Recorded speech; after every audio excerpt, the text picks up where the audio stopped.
It's gotta suck to be Zombieman. Sure, he's nearly unkillable, but he gets blown to bits like every other page. He's skilled with firearms in a world of creatures that can effortlessly grab bullets and throw them right back.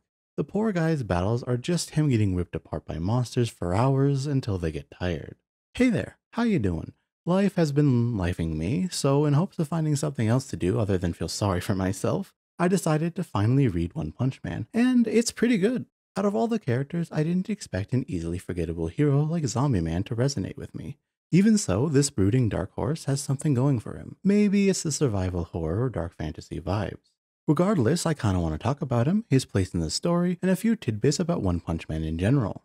So sit back and get comfy while you listen to some guy on the internet ramble about a side character in an anime and manga you may not have even watched and probably haven't read. Details on Zombie Man's past are scarce as he doesn't discuss it much. Almost all his backstory comes from Chapter 88, in which he tracks down what remains of Dr. Genius's operations to a small takoyaki stall. While investigating the mad scientist and his creations, it's revealed that Zombie Man was once one of his test subjects. We don't know how the House of Evolution got their hands on him. Nevertheless, Zombie Man's body is now capable of rapidly regenerating wounds. He can heal minor damage so quickly that objects can get caught and healed over within him. There is, however, one wound that refuses to heal, a large Y-shaped cut across his chest and abdomen that is sutured closed. Although unconfirmed, it's speculated that this wound is a result of an autopsy. Going on this assumption, I believe that Dr. Genius may have stolen Zombie Man's corpse and reanimated him. I highly doubt that Zombie Man got the wound while alive, and Dr. Genius is not a likely candidate either because none of his other test subjects have similar wounds. From what we have seen of his lab, he uses cloning vats and various unknown chemicals. There isn't much of a reason for the doctor to cut him open. And do you really think someone trying to achieve the pinnacle of human evolution would make such an obvious and crude cut? He probably has numerous ways to close an incision better than sutures, like whatever he put in Zombie Man. The wound's refusal to regenerate could be explained by it pre-existing his transformation. Maybe his altered body doesn't recognize the damage because it's always been there. Zombie Man has two major fights in the manga so far, against the pureblood vampire and Homa's emperor, but fortunately they highlight his strengths and weaknesses perfectly. Aside from his regeneration, Zombie Man doesn't have much going for him, so he must fight using weapons and other gadgets. His arsenal consists of an axe, two machetes, and a pair of handguns. The guns seem to be the most special since they're attached to a rail system concealed within his sleeves and can fire rounds powerful enough to shatter his arms with their recoil alone. He also hides gear inside his body. While his body isn't more resistant to damage than the average hero, his regeneration gives him near unlimited durability. Unlike similar characters such as Wolverine, damage to his head and brain doesn't have any negative effects on him. Zombie Man can recover after losing his entire head. Despite his title as a man that even in death cannot die, he is not truly immortal. In an interview, One Punch Man's creator stated that Zombie Man would die if he gets reduced to mincemeat, but it's unclear how finally his body needs to be destroyed for this to happen. I expect his regeneration isn't on the same scale as Dragon Ball characters like Boo that can heal from just a single surviving cell. One huge pro Zombie Man has going for him is his healing doesn't appear to cost any energy or resources. His unlimited regeneration makes the pure blood vampire an ideal target for him. While the pureblood has a massive speed and power advantage, his regeneration requires him to consume fresh blood, and unfortunately for the vampire, Zombie Man's rotten blood is too foul to sustain him.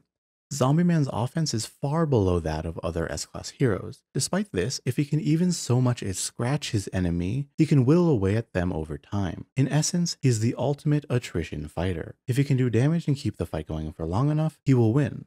Zombie Man only needs to defeat his targets once, whereas they can kill him thousands of times without winning. In the grueling battle against the vampire, Zombie Man sustained at least 200 fatal injuries and walks away merely winded. It's clear that he doesn't have the strength of other heroes like Super Ally Darkshine, Tank Top Master, or Pre Prisoner, but Zombie Man is still stronger than the average human, demonstrated by him bending a large metal rod before cleaning up the last of Pureblood's blood bags.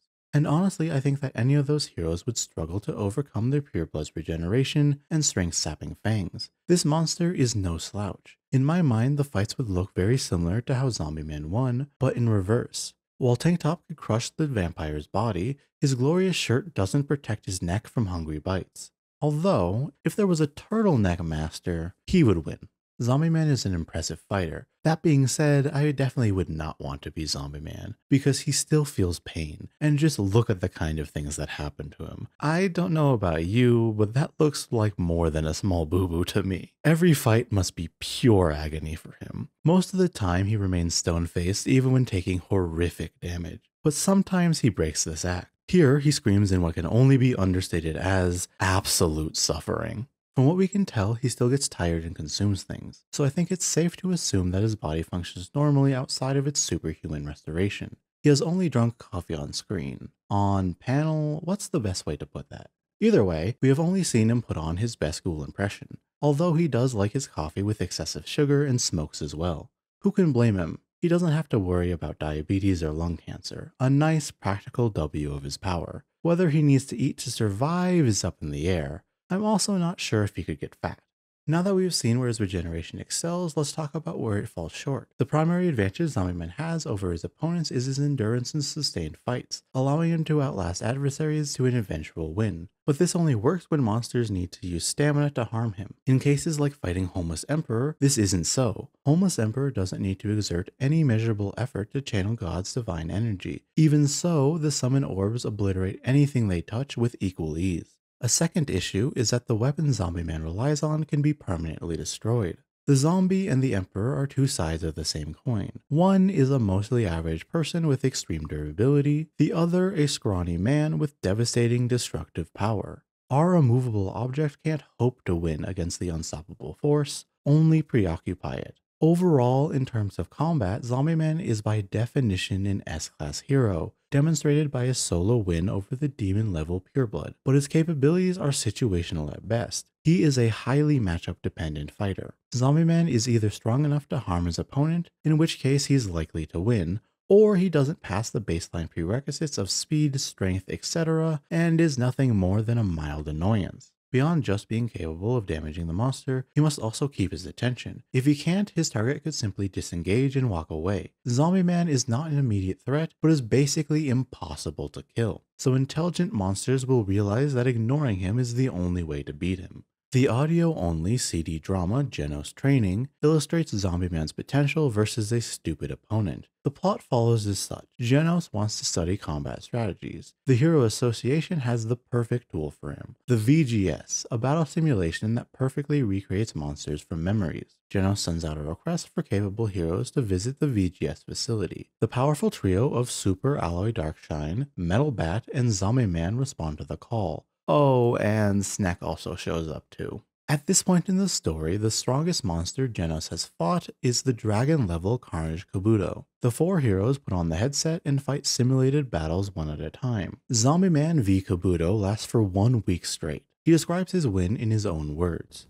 After transforming into Carnage mode or whatever and rampaging, it spent all its stamina and couldn't even move. I saw my chance and started my attack. When Carnage Kabuto enters his Carnage mode, he becomes hell-bent on killing everything he sees for the next week. Zombieman's power allowed him to sit there and die for the mode's whole duration, then, when the rage was over, he could finish him off. In many ways, Carnage Kabuto's stupidity lost the battle more than Zombieman won it.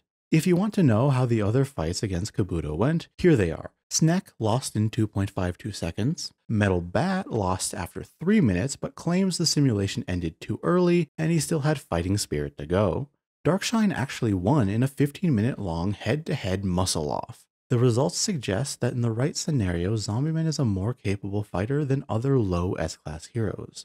One has stated that Zombieman would struggle to defeat the comparatively weaker demon-level Deep Sea King. Why would that be? The best explanation is that the king wouldn't exhaust himself on Zombieman and do literally anything else with his time.